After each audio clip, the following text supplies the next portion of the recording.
मित्रांनो, मन धागा धागा जोडते नवा या मालिकेच्या आजच्या भागामध्ये अण्णा आनंदीकडे ते मंगळसूत्र देतात. आनंदी आता ते मंगळसूत्र गळ्यात घालते आणि आतमध्ये यायला निघते. इकडे राजाध्यक्षांच्या घरी आता देवीची आरती चाललेली असते. सगळेजण अगदी आरतीमध्ये मग्न असतात. तेवढ्यातच आता आनंदीची एंट्री होते.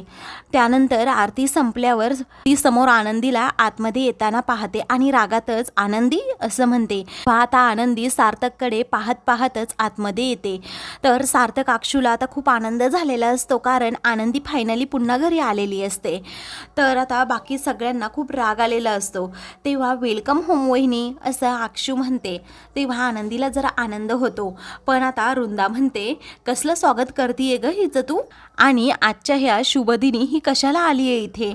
तेव्हा आता सार्थक हा रागातच काकू असं वृंदाला म्हणतो. त्यावरती वृंदा म्हणते, काय काकू काकू चालवलंस रे तू, तू काय करणार आहेस मला, तू हिच्यासाठी आता मला बोलणार आहेस का, की मला घराबाहेर काढणार आहे. तर ही डिओर्सी आहे. एक दिवस जेव्हा सगळं काही लुबाडून ही जाईल ना, तेव्हा तुला समजेल. तेव्हा आता सार्थकला खूप राग येतो. तो म्हणतो, बस झाला आता.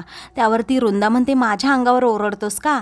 अगं सुधा बघ तूच, आता हिला पण एवढं आपण जायला सांगतोय तरी हिची एवढी हिंमत की इथेच थांबली येते. अगं सुधा तू काही बोलणार आहेस की नाही असं ही वृंदा आता रागात म्हणते. तेव्हा आता सार्थक म्हणतो, माझ्या संयमाची परीक्षा पाहू नका कुणी, जे काही बोलायचं असेल ना ते मला बोला, यांना काही बोललेलं मला चालणार नाही.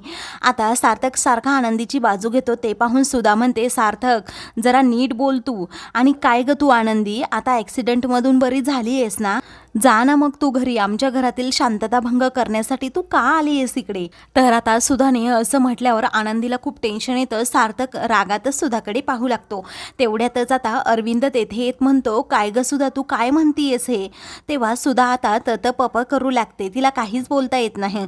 तर आता अरविंद म्हणतो, हे तू काय बोलतेस मला कळत नाही, पण तू तिला ओवाळायचं म्हणतेस का. सुधा तू बरोबर करतीयस, तू नक्कीच तिला ओवाळ. असं म्हणतात की नवरात्रीच्या दिवशी देवी कोणत्याही रूपात आपल्या घरी येऊ शकते, आणि आनंदी तर आपल्या घरची साक्षात लक्ष्मी आहे म्हटल्यावर तिचा मान सन्मान हा झालाच पाहिजे नाही का. मग आजच्या दिवसाचं आणि पूजेचं फलित तरी कसं होणार.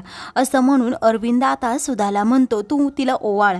त्यावरती आता वृंदा चिडते आणि म्हणते, भाऊजी तुम्ही हे काय म्हणताय हो, कसलं फलित आणि कसलं काय, आणि तू ग आनंदी इथे ऐकत काय उभी राहिलीस, निघ ना आता.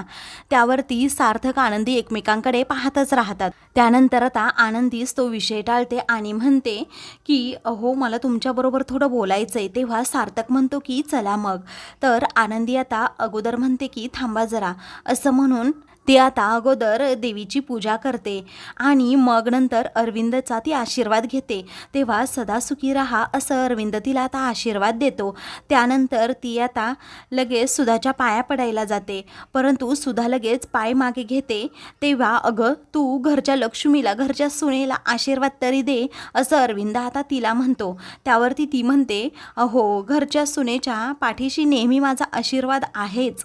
तरीही आनंदी कुणाचं न ऐकता आता तिचा आशीर्वाद घेणारच असते. तेव्हा आता तिचा जोरात हात पकडत सुधा म्हणते, तू माझी सून नाही आहे आणि कधीच नसणार. असं म्हणून ती रागातच आनंदीकडे पाहते. त्यानंतर आता सार्थक आनंदीला म्हणतो की चला रूममध्ये. दोघेही आता रूममध्ये जातात. सुधा म्हणते, तू बाबांना घेऊन आतमध्ये जा अक्षू. तेव्हा अक्षू आणि शलाका आत जातात. तेव्हा वृंदा म्हणते की काय ग सुधा, तू तिला आतमध्ये येऊच कसं दिलं मला कळतच नाही. त्यावरती सुधा म्हणते, दारात भिकारी जरी आला ना तरीही आपण त्याला हटकत नाही, आणि आजचा पूजेचा दिवस आहे, तिला काहीही बोलायला नको. तिचं काय करायचं ना हे नंतर पाहू.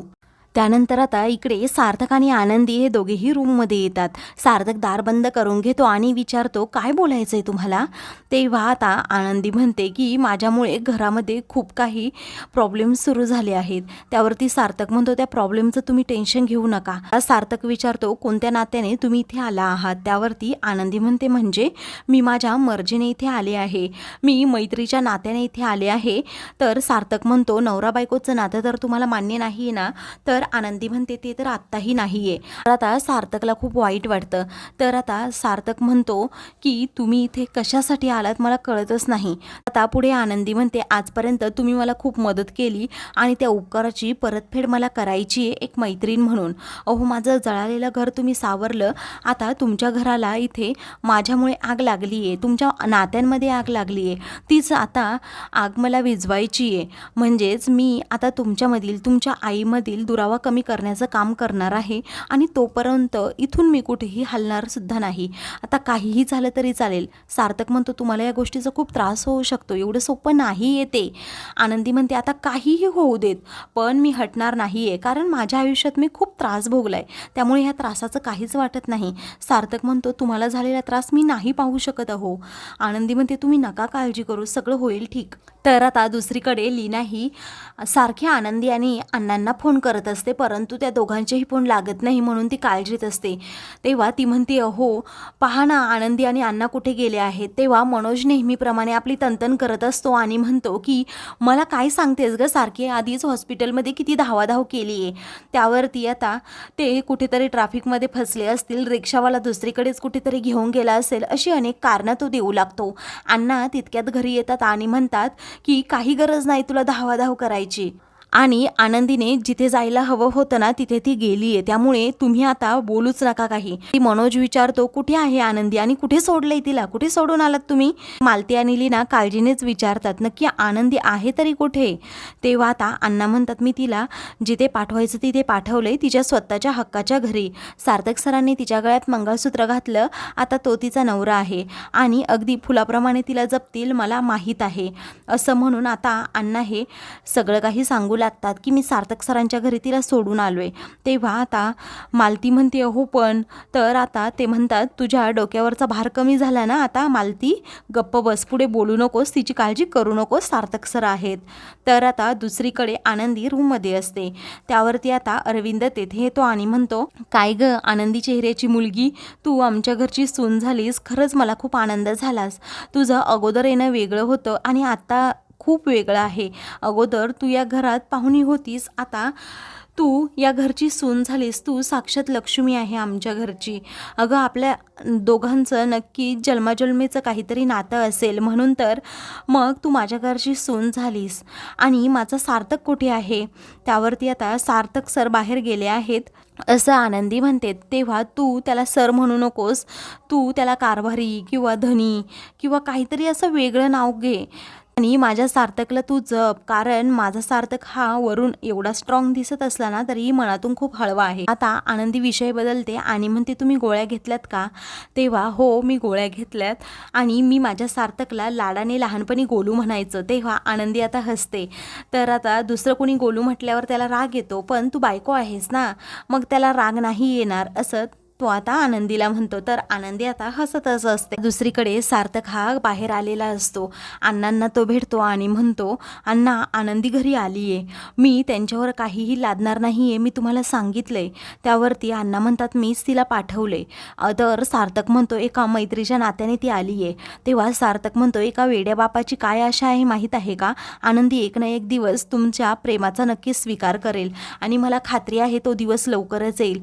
तेव्हा सार्थक म्हणतो तुमच्या एका आशेवर मी हे मान्य करायला तयार आहे, आनंदीला पूर्णपणे सपोर्ट करेल, पण आता मी या दिवसाची वाट पाहत आहे की आनंदी कधी माझ्या प्रेमाचा स्वीकार करेल.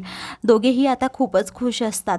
तर आता मित्रांनो पुढील भागामध्ये आनंदी आणि अरविंद बाहेर जेवायला येतात. तेव्हा ती खुर्चीवर बसणार असते, तर शलाका पटकन मागे खुर्ची घेते, तर आनंदी खाली जमिनीवर पडते. तिला माहीत असतं हे शलाकाने केलंय. आता रुंदा शलाकाला म्हणते ते खास ताट आण. तेव्हा तिच्यासाठी एक स्टीलचं ताट, एक ग्लास आणि एक वाटी आणली जाते. आनंदीला खूप वाईट वाटतं. दुसरीकडे आनंदी झोपायला आता रूममध्ये येते आणि लाईट्स बंद करते. सार्थक आता खूप घाबरतो आणि म्हणतो लाईट्स कुणी बंद केल्या. तो म्हणतो तुम्ही कोण, तुम्ही कोण. ती म्हणते सर मी आनंदी. तेव्हा सार्थक पटकन आनंदीला घट्ट मिठीत घेतो. अशाच मालिकेंचे पुढील भाग पाहण्यासाठी चॅनलला सबस्क्राईब